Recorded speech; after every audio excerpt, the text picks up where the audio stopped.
simplement voir le point d'intersection d'une droite et d'un plan, du point de vue analytique, c'est-à-dire avec les coordonnées x, y, z, ainsi de suite. Voilà, du point de vue analytique. Quand on dit du point de vue analytique, ça voudrait dire avec les coordonnées. Donc, intersection d'une droite et d'un plan avec les coordonnées. Ça voudrait dire tout simplement du point de vue analytique. Alors, vous avez un plan P qui a pour équation cartésienne AX plus BY plus CZ plus D égale à 0. Son vecteur normal. A, B, C. A, B, C. Vous avez une droite D de vecteurs directeurs U, alpha, bêta, gamma. Et ces droites D, elles passent par A. A de coordonnées XA, YA, ZA. Alors, premier cas, D parallèle à P. La droite D est parallèle au plan P. Ça voudrait dire quoi? Ça veut tout simplement dire que U scalaire n donne le vecteur, donne 0, est égal à 0. U scalaire n égale 0. Le vecteur directeur de D, scalaire le vecteur directeur, le vecteur normal de P donne 0. En fait, ça veut dire quoi encore? Ça veut dire qu'en fait, on a fait A alpha plus B bêta plus C gamma donne 0. Soit, vous voyez, c'est tout, ça veut dire que A alpha plus B bêta plus C gamma me donne 0. C'est tout. Alors, si de plus, les coordonnées de A vérifient cette équation. Si de plus AXA plus BYA plus CZA plus D égale 0, alors A appartient au plan. Le A appartient au plan, donc D est confondu et incluse, la droite est incluse dans P. Là, dans ce cas, on va dire que c'est confondu. Parallèle confondu. Vous savez, il y a parallèle strictement et confondu.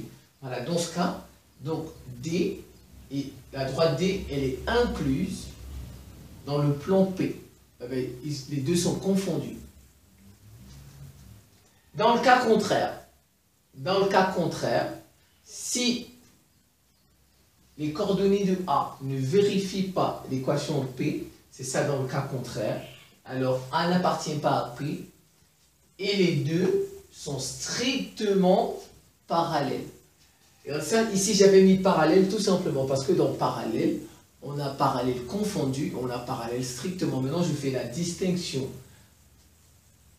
Jusqu'ici, c'est parallèle confondu parce que les coordonnées de A vont vérifier l'équation de P. Mais si jamais les coordonnées de A ne vérifient pas l'équation de P, alors D et P sont strictement parallèles.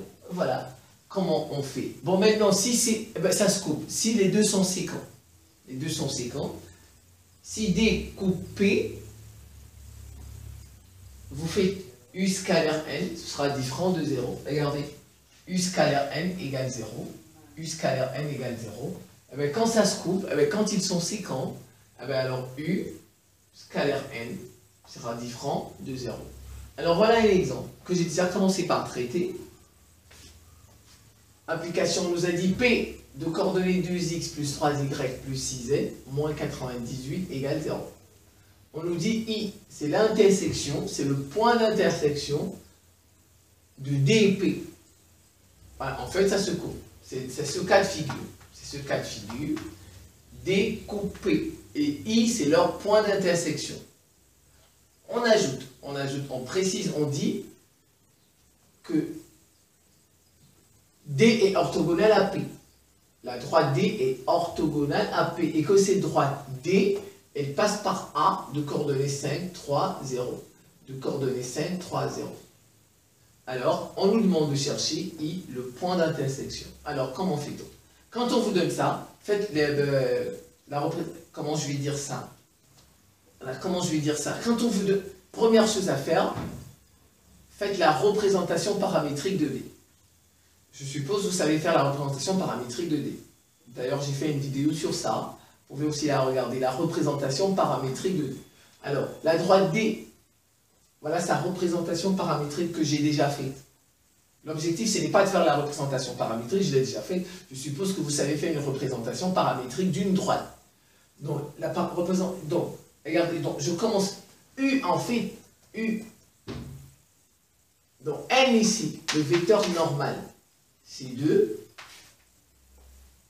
3, 6. Le vecteur normal du plan P, n'est-ce pas? Mais on nous a dit que la droite est orthogonale à P. La droite est orthogonale. Ça veut dire en fait que le vecteur normal de P, du plan P, c'est le vecteur directeur de la droite D. Donc en fait, le vecteur N, qui est le vecteur normal, en fait, c'est U, qui est le vecteur directeur de D. Pourquoi? Parce qu'on a dit que D est orthogonal à P. Donc en fait, N et U ont les mêmes coordonnées. Lorsque la droite est orthogonale au plan, N et U ont les mêmes coordonnées. N, le vecteur normal de P, et U, le vecteur directeur de la droite D. Et c'est à partir de ces coordonnées que je fais la représentation, ou bien une représentation, on dit une représentation paramétrique de D. Donc voilà, une représentation paramétrique de D, c'est x égale 5 plus 2k, y égale 3 plus 3k, z égale 6k. Ça, c'est une représentation paramétrique de D. Alors, c'est fait. Maintenant, quand j'ai fait cette représentation paramétrique, j'ajoute P. J'obtiens un système. J'obtiens un système et je vais résoudre le système pour trouver les coordonnées de I.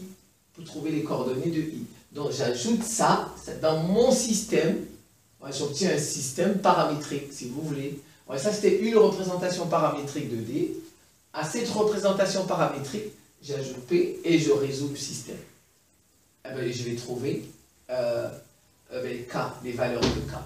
Et une fois que je vais trouver les valeurs de K, ces valeurs vont me permettre de trouver X, Y et Z, qui sont les coordonnées du point d'intersection I. C'est tout. Alors c'est parti. Maintenant je remplace, regardez. Bon, il n'y a pas assez de place, je vais faire rapidement. Je ne vais pas reprendre tout ça. Donc, je le reprends. X égale 5 plus 2K. Y égale 3 plus 3K. Z égale 6K. Deux facteurs. X, c'est 5. Plus 2K. Plus 3Y. 3 facteurs de 3 plus 3K. Plus 6 facteurs de Z, de 6K, égale 98. Ça, quand vous développez tout ça, vous allez trouver la valeur de K, n'est-ce pas? Parce qu'il n'y a que K comme inconnu là-dedans. Il n'y a que K. Voilà, K, je vais mettre la réponse, j'ai déjà fait le calcul, hein. Vous pouvez faire ça. Vous développez ça 2 fois 5, 2 fois 2K, ainsi de suite, c'est des grands. Donc K égale... Voilà, quand j'ai fait tout le calcul, je trouve K égale 79 sur 49. 79 sur 49. Et maintenant, vous remplacez K par sa valeur. Pour trouver X, quand on remplace ici K par sa valeur, on va trouver X égale 403 sur 49. Y égale 384 sur 49, ici. Et puis Z, ici, je remplace 479 sur 49.